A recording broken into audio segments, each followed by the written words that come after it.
Disclaimer. This narrative is based on open-source reports and public claims. In modern war, not everyone fights in uniform. Some fight in silence. No national anthem, no official protection. Just contracts, weapons, and promises that often end in shallow graves. In Ukraine, these fighters are called foreign mercenaries. And for Russia, they are not just enemies, they are trophies. Ukraine introduced them to the world as heroes of an international legion. A powerful story, right? The free world rushing in to defend democracy. Volunteers standing shoulder to shoulder against aggression. That was the headline version. But wars are never fought in headlines. On the ground, things look messier, louder, deadlier. Many of these so-called volunteers are not idealistic students or freedom fighters. They are experienced gunmen from past wars: Iraq, Syria, Africa, Afghanistan. Some are chasing money, some are chasing purpose, some are just chasing the next contract.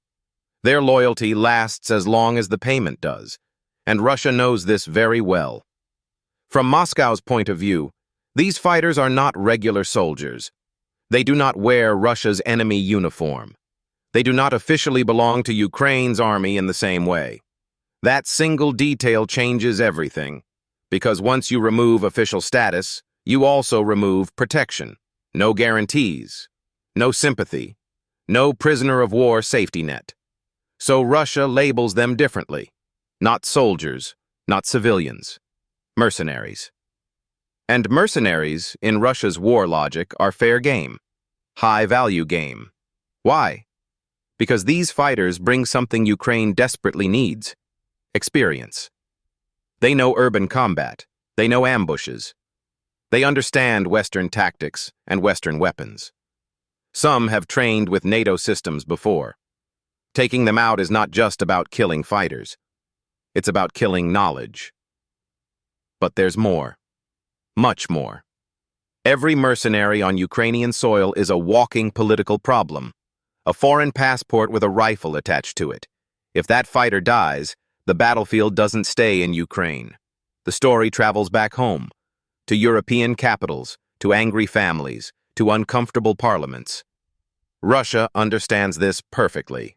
One dead mercenary can cause more political noise than 10 dead local soldiers, so Russia hunts them deliberately, carefully. Camps, training bases, temporary housing, any place where foreign accents might be heard. Precision strikes are not random. Announcements are not accidental. Videos are released for a reason. Names are sometimes mentioned for a reason. This is not just military action. This is messaging. And Ukraine?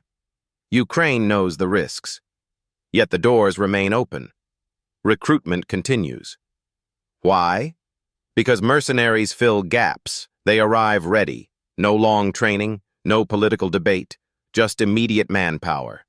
In a grinding war of attrition, that is tempting. Very tempting. But temptation has a price. On the front lines, mercenaries are often pushed into the most dangerous roles. Assault units, holding positions under heavy fire. Areas where survival odds are already thin. When artillery rains down and drones start hunting, these fighters are often the first to be exposed. And Russia knows exactly where to look. Captured mercenaries face an even darker reality.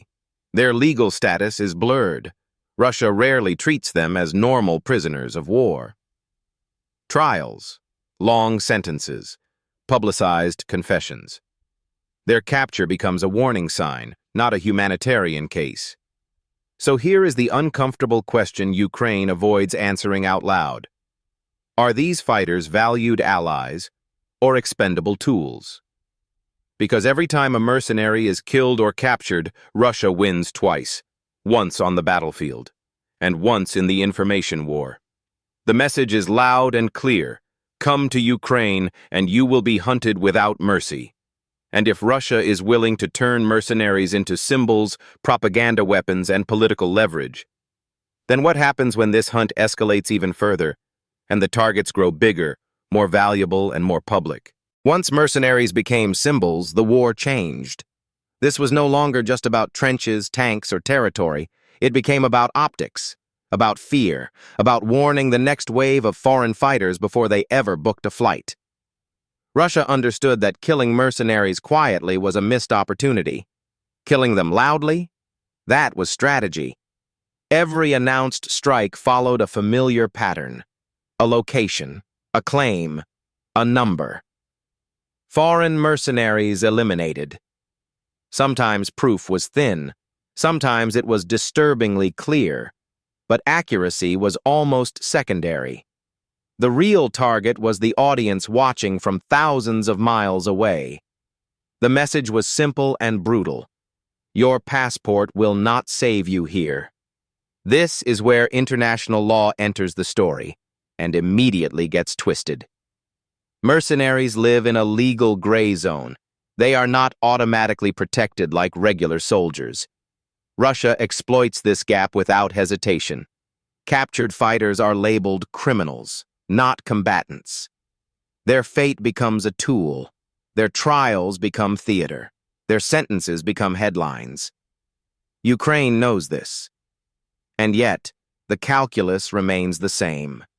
Mercenaries still arrive because Ukraine needs fighters who can operate Western weapons fast.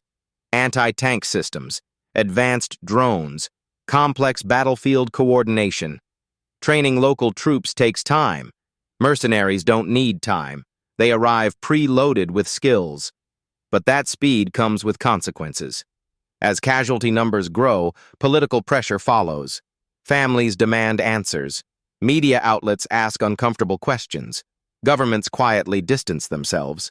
What once looked like heroic international support starts to look like unofficial participation in a war spiraling out of control. And Russia presses harder. Strikes on mercenary hubs are designed to shock, not just destroy. Night attacks, precision munitions, follow-up strikes. The goal is psychological collapse. Fear spreads faster than fire. Stories circulate in private chats, forums, and recruitment channels. Payment increases. Contracts shorten. Trust erodes. Meanwhile, Ukraine's moral narrative starts to crack. Russia argues that Ukraine is no longer just defending itself. It is importing fighters to survive. That claim may be contested, but it sticks, especially when videos and court cases keep appearing. So the question grows louder: is the benefit worth the damage? Tactically, mercenaries can hold a line. They can win a battle. But strategically, they give Russia exactly what it wants: visible proof of foreign involvement and perfect targets for demonstration strikes. Every deployment becomes a gamble. Every success comes with a countdown. And the hunt does not slow down. It intensifies. Because for Russia, mercenaries are more than fighters. They are leverage. They are warnings. They are evidence. And as long as they remain on Ukrainian soil, Moscow will keep turning them into examples. Which leads to the final uncomfortable thought: if mercenaries are already being hunted without mercy, how long before Ukraine is forced to choose between fighting with them or paying the growing price of keeping them?